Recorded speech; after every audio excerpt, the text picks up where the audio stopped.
Protests planned across the United Kingdom, a particularly big one taking place tomorrow, a march that begins at 2 p.m. and finishes up in Trafalgar Square between 5 and 7.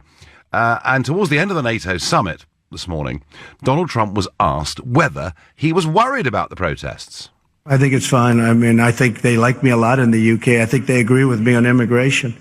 I'm very strong on immigration. I made a point today. I said, you're going to have a lot of problems. I think that's why Brexit happened. Well, there's Trump saying, hey, on the issues of Brexit and immigration, he's going to be very popular in the United Kingdom, and we'll discuss that this evening. Now, with all these protests going on, there was actually a pro-Trump rally that took place today, and it took place in Committee Room 14 in the Palace of Westminster. That's the room where the 1922 Committee of the Tory Party normally meets. Magnificent room, sponsored by a Conservative MP, Daniel Kaczynski. And I was asked to speak there today about the special relationship and where it's at. This Prime Minister has, at every conceivable opportunity, followed the politically correct pack in criticising Trump and his actions. So the special relationship is, I'm sorry to say, not in a very good place right here and now. And I would love to say that I think this is going to be a hugely successful visit, but I think it's going to be very difficult. Well, I do think it's going to be very difficult indeed, because whilst he stirred things up at NATO, he did leave them actually quite peacefully, because he said, OK, more pledges have been made, that's fine, I'm happy now, I'm committed to NATO. But he did make some comments about Brexit, and he sort of said, well, Brexit is Brexit, and he wondered whether, with the Chequers deal, the voters were getting what they had actually voted for, and that, I think, will sound some alarm bells. He's having dinner tonight with the Prime Minister and an audience up at Blenheim Palace, and they'll sit down and have proper formal meetings tomorrow. But given that the President has told us that he thinks he's quite popular in the United Kingdom, I want to know, do you think he's popular? And if you think, yep, absolutely, and he's very welcome indeed, call 0345 6060 973. If you're not a fan, then tell me why by texting to 84850, or maybe you've got a message for President Trump. Now, please, please, please keep it clean, but tell me what your message would be. Tweet using the hashtag Farage and LBC, and of course you can watch us on Facebook and you can comment there too. Now, let's be frank about this. President Trump has had, through much of the British media, almost wall-to-wall negativity about him and who he is. And many would say, hey, he's brought it upon himself. He is, above all, a New Yorker. And New Yorkers can be very brash and very to the point. Over 50% of the population do think he should be here on this working visit, according to YouGov polling. But when it comes to perceptions of him, whether he has sexist or racist tendencies, he's struggling with the electorate, sort of 65% of the electorate saying that they agree with those statements. 38% think he is a strong leader. But actually, do you agree? Brian from Washington in Tyne and Wear, a first-time caller. Do you agree, Brian, with the President when he says he's really got some support here? Hi, Nigel.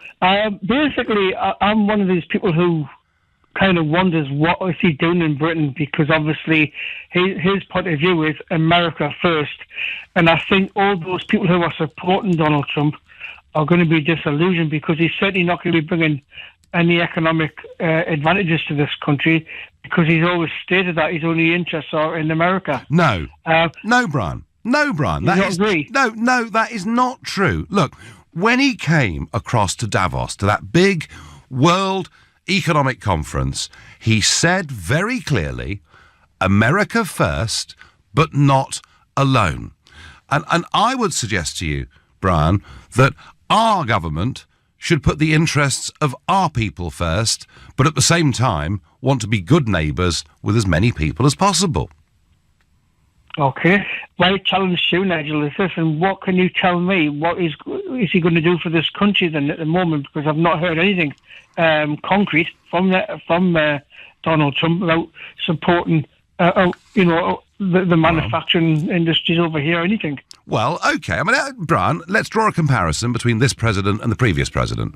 The previous president rocked up during the referendum telling us that if we voted for Brexit, we'd be at the back of the queue. Now, all right, David Cameron probably told him to say that, but that's what he said. The Trump administration have said, as far as a trade deal is concerned, we would be at the front of the queue. That's a very big difference, isn't it? Yeah.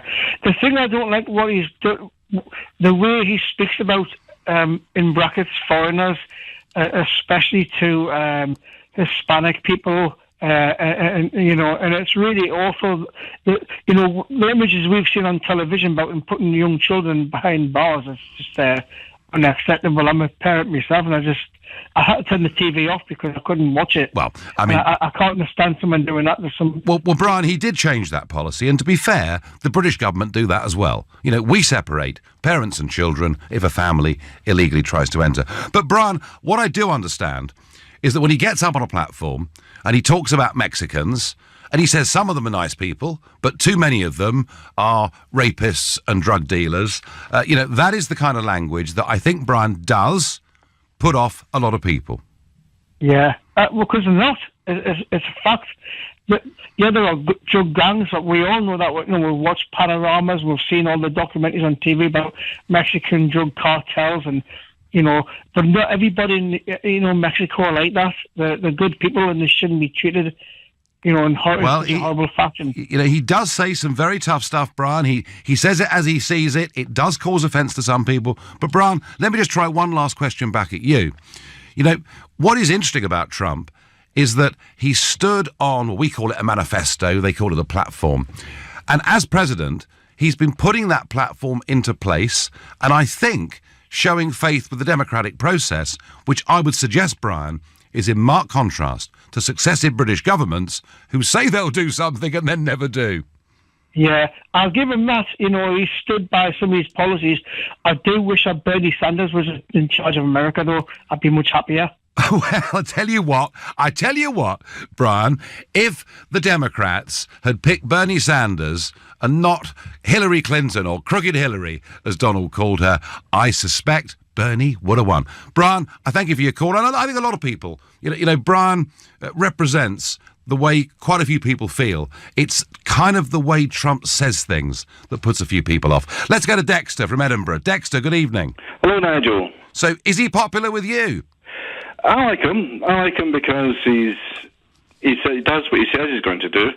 He's kept his manifesto pledges to the American people, which is a good deal more than Theresa May can say. Well, she's led us up the garden path. Well, and then she's just and Dexter, stronger words than that. Stronger words than that have been used about Theresa this week, haven't they? Oh, she's just so weak. She's let down the British people. She is not defending the interests of the British people in the way that Trump is about defending American interests. She's buckling to the EU. She's allowing them to bully us, and by appeasement, by giving in to every demand. I'm a proud Britisher, a Scot and Britisher, Britain, but I feel ashamed the way that she's allowed us to be treated. So would you agree, Dexter? Would you agree with a text I've got here from Maria in Chislehurst? She says, I wish Trump was ours. Yes, I do. I wish we had a real leader, taking control of this whole process. This should have been done and dusted a year ago at least. Well, it's dragged on. It's procrastination. Boris has it right. He says that this dream, it's been hampered by indecision, by procrastination, and a self-doubt. And Theresa May is just not a leader. She sees the EU as a problem to be dealt with, mitigating all the negatives she sees it, not the positive thing that it can be, and we need a real leader to do that. Well, I can tell you, Dexter, that there are two members of Trump's cabinet that I've spoken to in the last 3 or 4 months, face-to-face, who've just looked at me and spoken with incredulity that the Brexit process is still going on, that we're applying for a transition period, and that was before this Chequers deal, about which there was a white paper today, and more of that later on.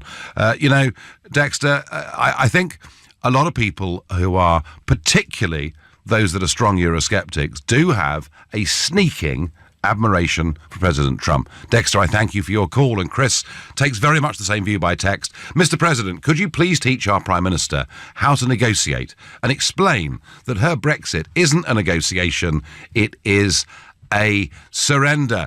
Welcome, President. Ignore the left. Well, you know, we had one or two of you on already who are very worried about the language that he uses, the way that he talks about some immigrant groups, but a lot of others saying, hey, do you know what? He's a strong leader and he does what he says, what they voted for. The label on the tin has turned out to be right. You're listening to The Nigel Farage Show, exclusively on LBC, and it's now 7:15.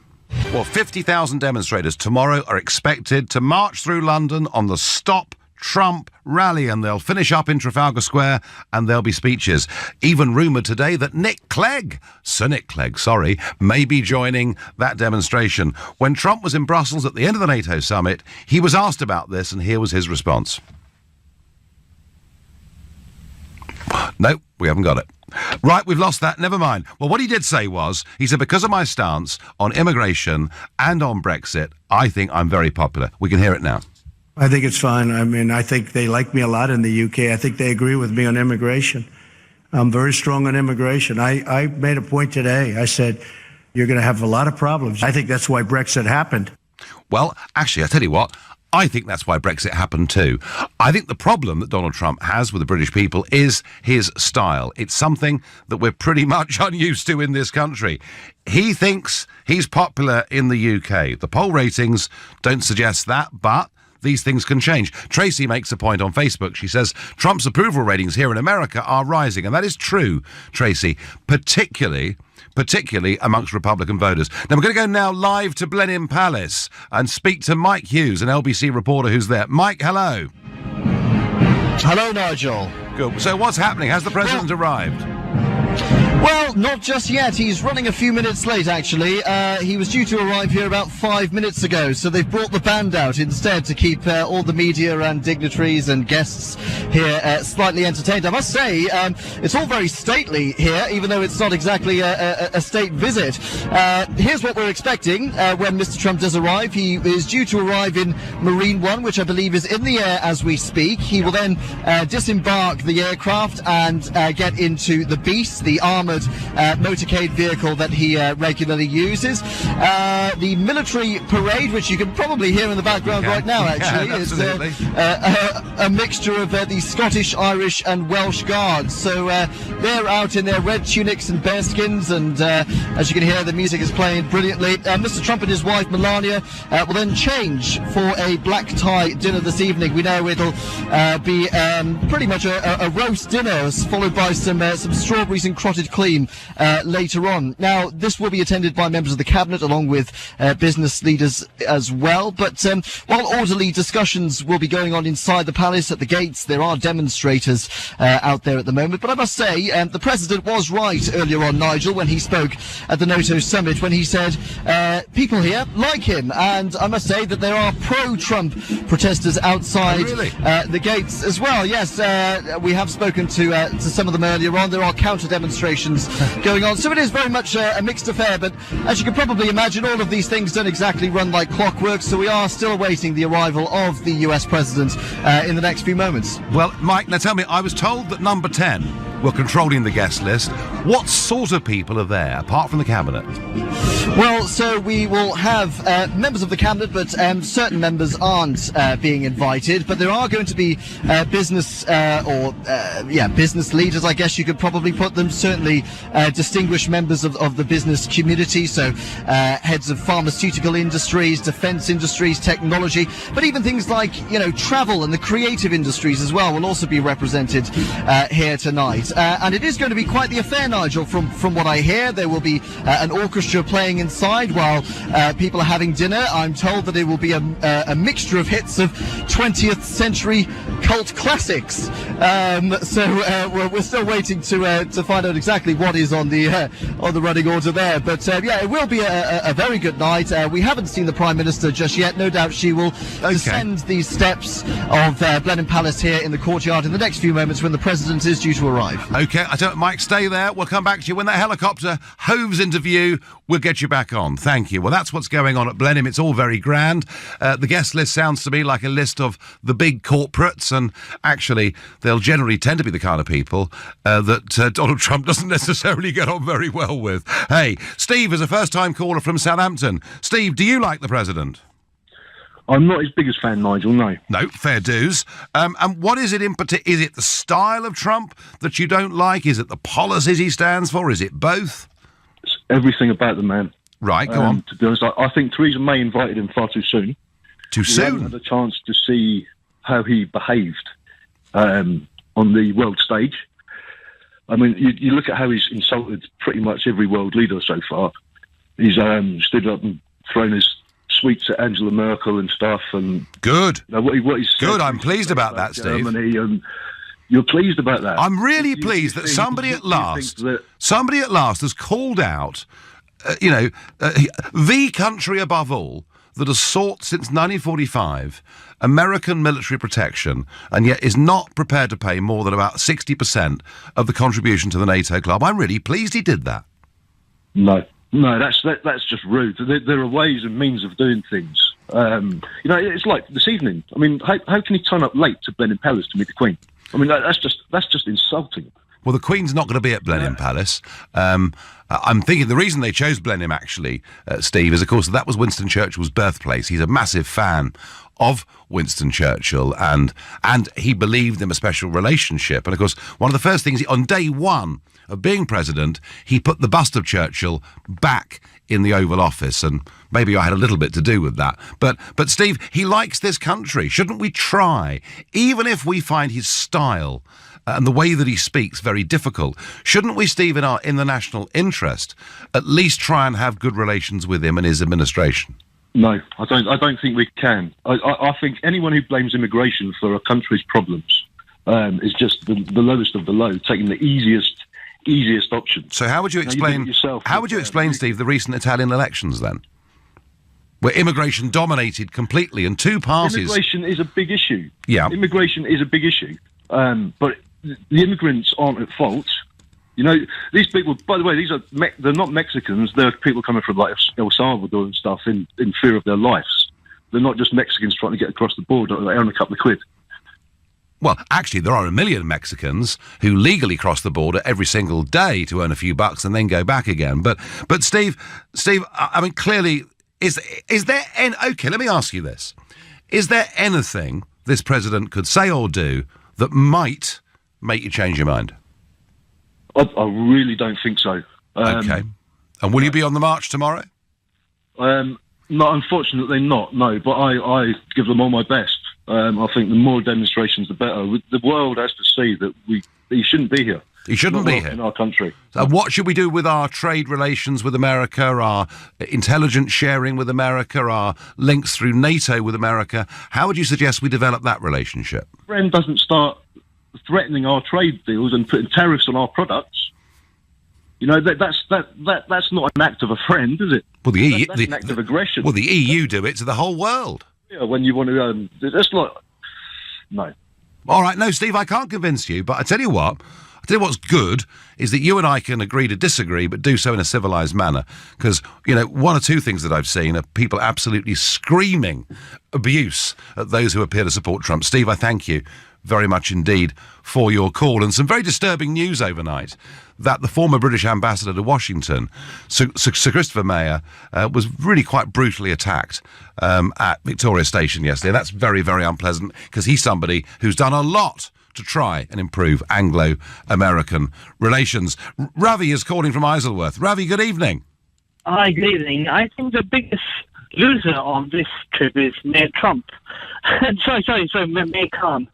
Right. Mayor Khan. Firstly, in any kind of official capacity, Khan was there to welcome the Chinese president, the Saudi king, whose both these countries' human rights records of they actually persecute people, their own people in their own country, and I think that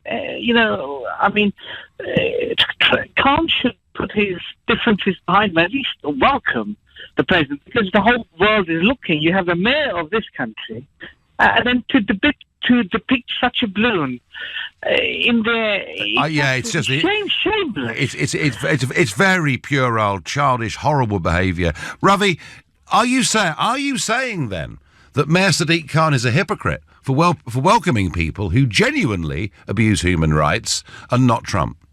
I'm saying he's the biggest hypocrite for this reason, because he uses the argument that he's against ethnic minorities. Some of the biggest corporate people who are at Blenheim Palace, I just remember the Tata Group, they own Jaguar Land Rover, they own Tetley Tea. He keeps using ethnic minorities. He doesn't like them. But he's the mayor of London.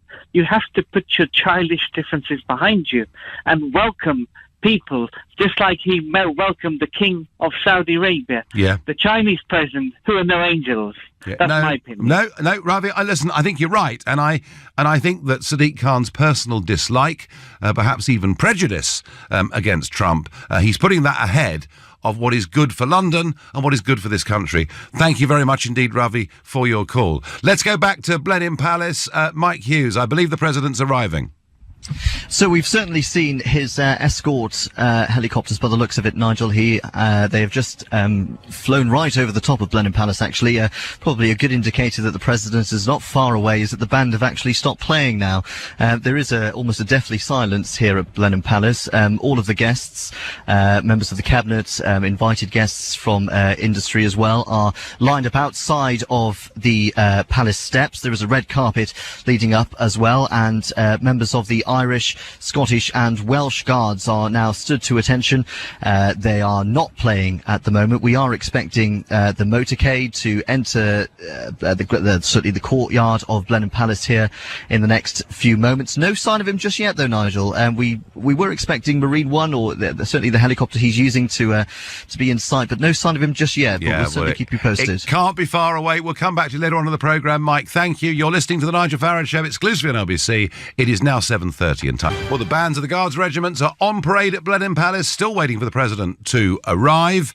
And he said earlier on in Brussels he thinks he's popular in this country because of his stance on immigration and on Brexit. Polling would suggest that is not quite the case yet. There is a lot of work for him to do. But I'm asking you, do you welcome him here in this country on this visit? Also today, we had the Brexit white paper. Not the one that David Davis wanted you to see. No. The one that you saw today, the government issued, was the one produced by Gavin Barwell and Ollie Robbins and all these figures behind the scenes. I've had a look at the main headlines. I'm not massively impressed with it. I wonder how the Tory backbenchers will take it. LBC's political editor, Theo Usherwood, joins me. Theo, good evening. Very good evening, Nigel. They haven't taken it particularly well. I was listening to Dominic Raab in the House of Commons, the new Brexit secretary, announcing the white paper and taking questions from his own side, and they were distinctly unimpressed. Firstly, the issue of immigration. Actually, the government's put quite a lot more detail down, because last week at Chequers they only said there'd be labour mobility. Yep.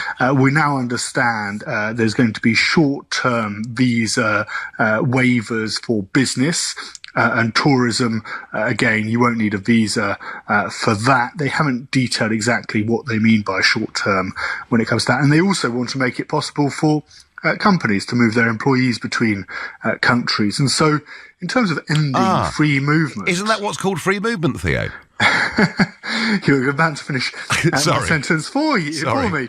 But you make a very good point, because then what is left of curtailments to free movement? Because there's even a line in there saying that people can come here if they already have paid work. So, although there will be apparently limitations, but in terms of what will actually change, from looking at what is not in the Brexit white paper, it appears to be that it's only long-term settlement. Yes. Now, so that appears to be the only bit that isn't covered off. Yeah. And that will that got many conservative backbenchers uptight. And then, of course, there was the European Court of Justice. Yep. The government, Tory backbenchers, those who still support a so-called hard Brexit, want out of the jurisdiction of the European Court of Justice. And of course, it's not really going to happen, because what the government is proposing is that when there are disputes between the European Union and the UK, then there's going to be an independent panel to arbitrate, to decide who's right and who's wrong. But of course, that independent panel, Nigel, is going to respect the rulings views of the European Court of Justice when it comes to EU law. So therefore, in circumstances where there's a claim that EU law has been broken. Who's going to get the final say on whether EU law has been broken? It's the European Court of Justice. Yes. And finally, Theo, just quickly, because we're going to go back to Blenheim in a moment, but mutual recognition was what David Davis was fighting for, that we respected each other's laws, but we had the ability to diverge, and ultimately we made our own laws. But they're now talking here about a common rule book, I see. Yes, this is quite important, and I was just about to talk about it when you asked about it quite rightly. So, under the common rule book, we're going to follow the same rules and regulations as the European Union. So, therefore, if there's a direction when it comes to the shape of bananas, we're going to follow that. But Theresa May is insisting we're outside of the customs union. So she said that we can diverge and that Parliament can, if you like, decide that it wants to diverge. It wants to go a separate way to the European Union. However, at the very end of the white paper, it says two things in paragraphs 31 and paragraphs 32 of what the implications are of that. The first thing is, if you diverge, there are going to be what are known as, in fact, they're punitive measures. The European Union can punish us for it. And one of those punitive measures that it talks about is that there will be implications for Northern Ireland. So the question is, could you end up with divergence in, if we wanted to diverge, we wanted to change our rules, that's fine. But we won't be able to change our rules for Northern Ireland, in effect. And because we can't change our rules for Northern Ireland, that would be, or if we were to change our rules for Northern Ireland, that would effectively be a border down the middle of the Irish Sea. Theresa May said that's completely unacceptable, and of course she's supported by the DUP in Parliament, so we're just going to have to accept their rules and regulations. And they're trying to create this illusory illusion, I should say, that actually the Parliament will, in the future, have a say over what laws we accept and what laws we don't. But in theory, we do now. It's not going to happen. In theory, we do now. I know it's very interesting, isn't it? Because before, this was called regulatory alignment, and they've now just rebranded it as a common rule book. And finally, Theo, Boris Johnson's resignation speech next week. Yes, that's going to be... Is it going to be a Geoffrey Howe moment? I mean, Geoffrey Howe did effectively bring down Margaret Thatcher.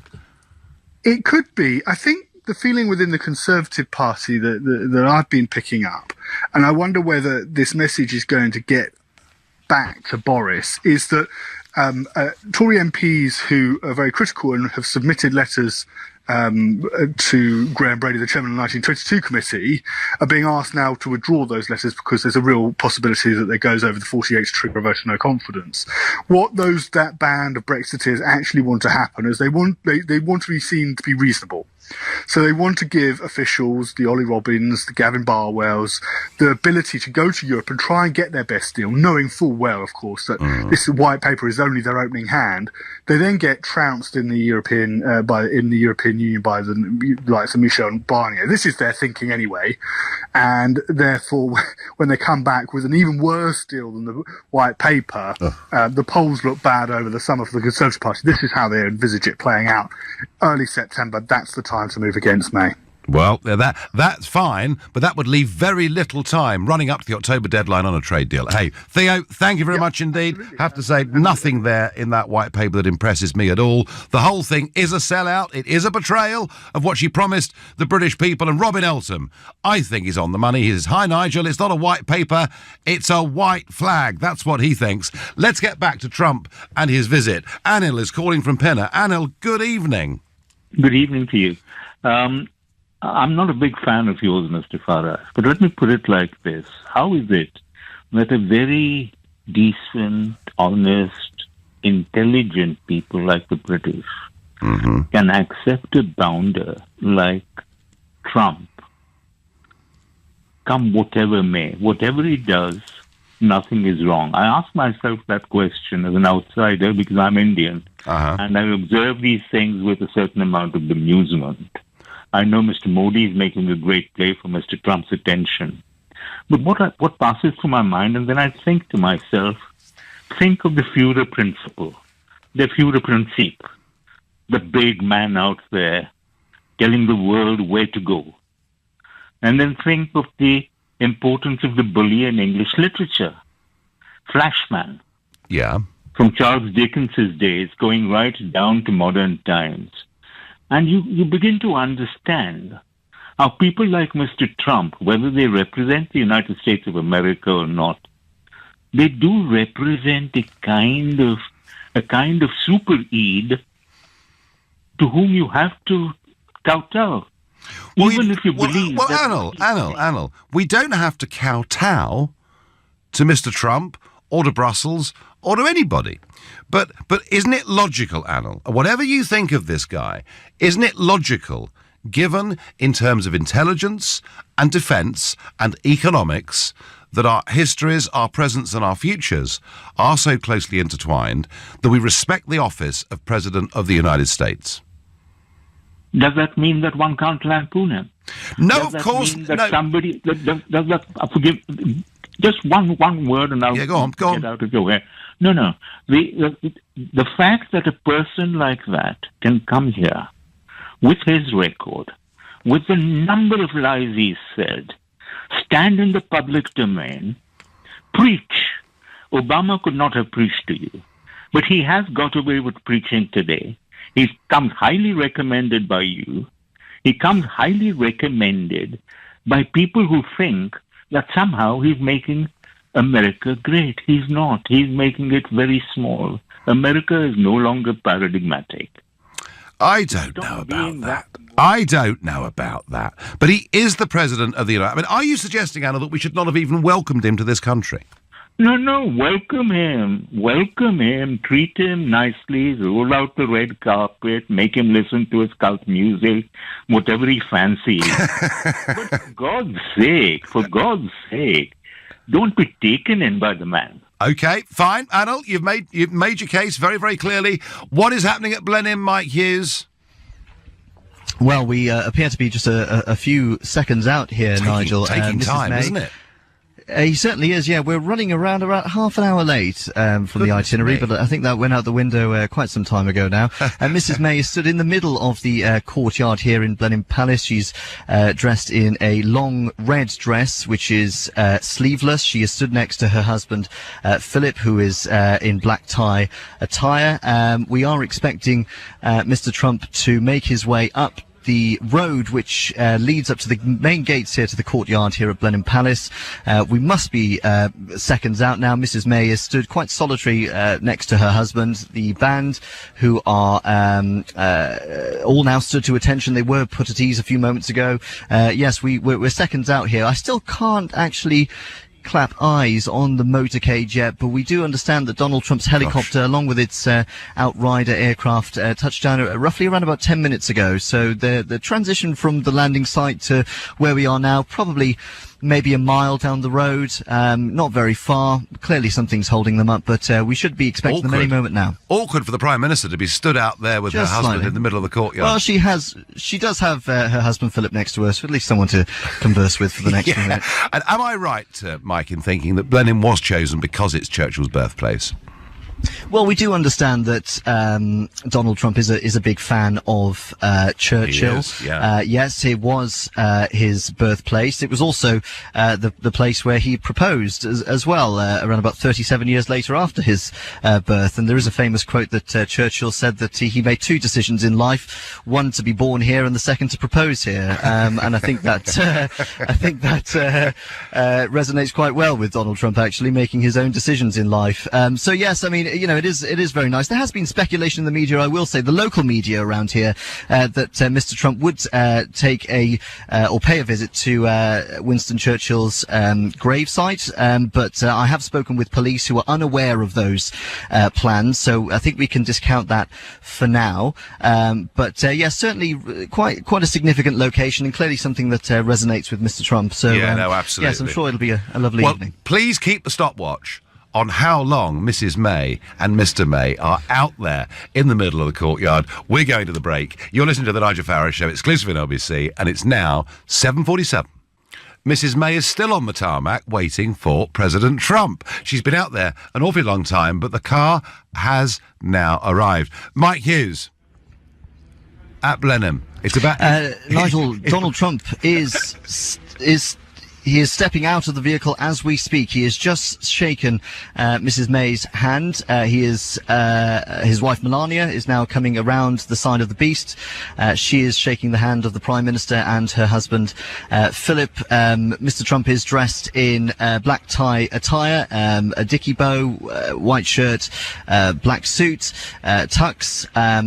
Melania is dressed in a yellow dress, very nice actually, full length.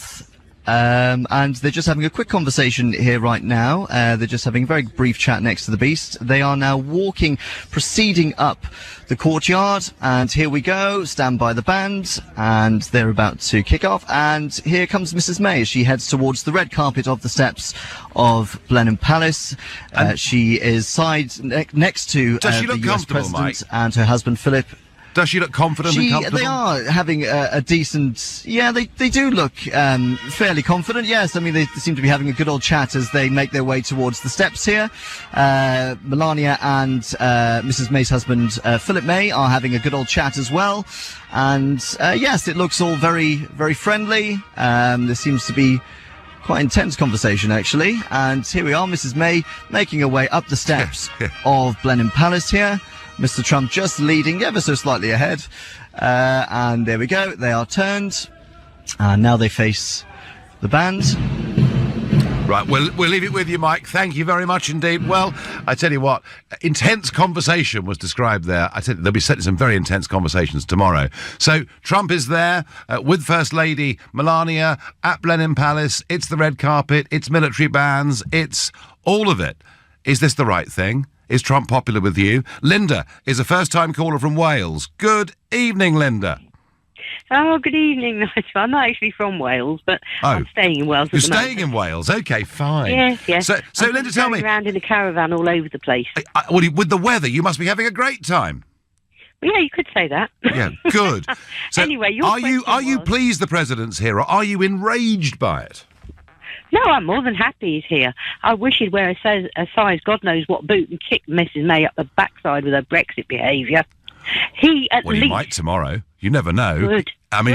He's already said. Metaphorically speaking, of course. Of course, but he's already questioned in the wake of the Chequers Agreement whether this is what the people voted for. So there are going to be. It's not. No, as one of the people who speak to a lot of the people, I am telling you this is not what we voted for. We voted to leave the customs union and the single market, and I mean leave them. I don't mean piddle about and muck about and make it a soft Brexit. We need a proper Brexit. If we can't have that, then we need to do a no deal and go World Trade Organization, end of. Well, I think, Linda, that's pretty much what President Trump will say to Theresa May tomorrow. And I do wonder what's going to come out of this meeting tomorrow. In fact, I think it's going to be very difficult. There'll be a press conference at Chequers tomorrow afternoon, and I'm betting that the body language at that press conference is not as relaxed as was described to us from Blenheim tonight. Linda, thanks for your point of view. Enjoy the rest of your caravan tour. Let's go to Nigel, who's calling from Wokingham. Good evening, Nigel. Good evening, Nigel. It's nice to speak to such a fellow passionate person as myself. I believe that Donald Trump is about as welcome in the UK as Novichok is in Salisbury. I cannot abide the theatre that we lay out with these puppets, these politicians. We're throwing so much money at theatre all the time. The guy who we keep on telling that we should respect the office as of America, that guy does not represent modern civilization. We've moved on. We're no longer... Well, how did he win, Nigel? How did he win the election, then? How did he win it? Yeah. He won it by actually appealing to probably ignorant, bigoted. I've got to say, Nigel, I know you might say, the great unwashed, the plebs, We're very good at looking after ourselves. At the end of the day, the world is full of people, Nigel. The actual American government have actually funded over in the Marshall Islands, atomic testing. I know I've gone off piste here. But at the end of just the day, a bit. Why do we have to welcome somebody so toxic. The UK doesn't want him here. He is an embarrassment. Well, actually... He's an empty vessel, Nigel. Actually, Nigel, no, I tell you what, Nigel... Please let me finish, Nigel. No, hang on, you've had a very good go. Let me just say this to you. We have... In terms of defence, in terms of intelligence, in terms of investment and business, a big relationship with America. Does that not matter to you?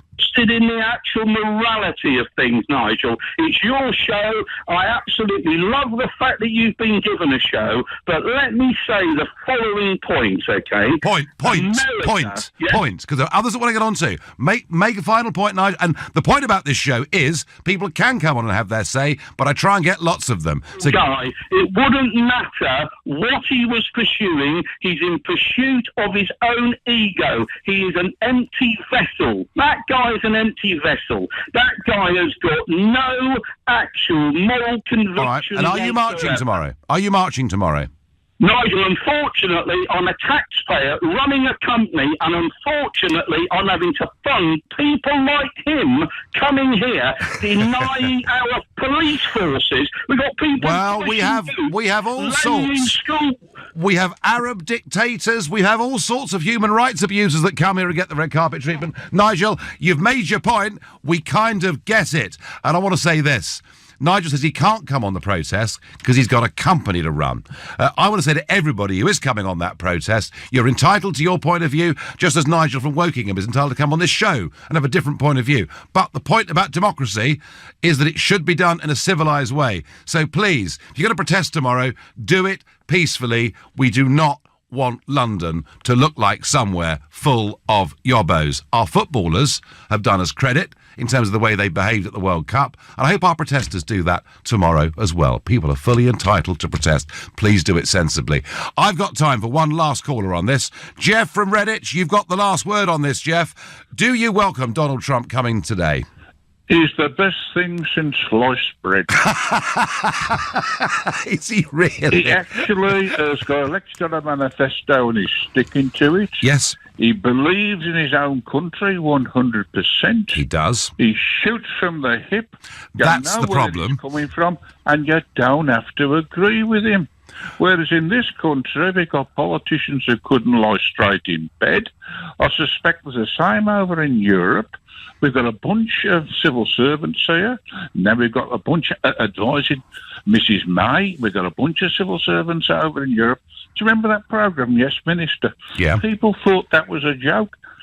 Well, I tell you what, Jeff. Today's government white paper proves that it's a full documentary because the David Davis version got put in the bin. Jeff, I thank you. So the last two callers there, one who thought Trump was an abomination, another who thought he's the best thing since sliced bread. He's here. And those meetings with Mrs. May tomorrow will be fascinating. Brexit will be a huge part of it. And there'll be a press conference at Chequers. It's going to be fascinating. You've been listening to The Nigel Farrow Show. I'm back on Sunday morning at 10 o'clock. At 10 tonight, it's Tom Swarbrick. But up next, it's Clive Bull. Nigel, thank you.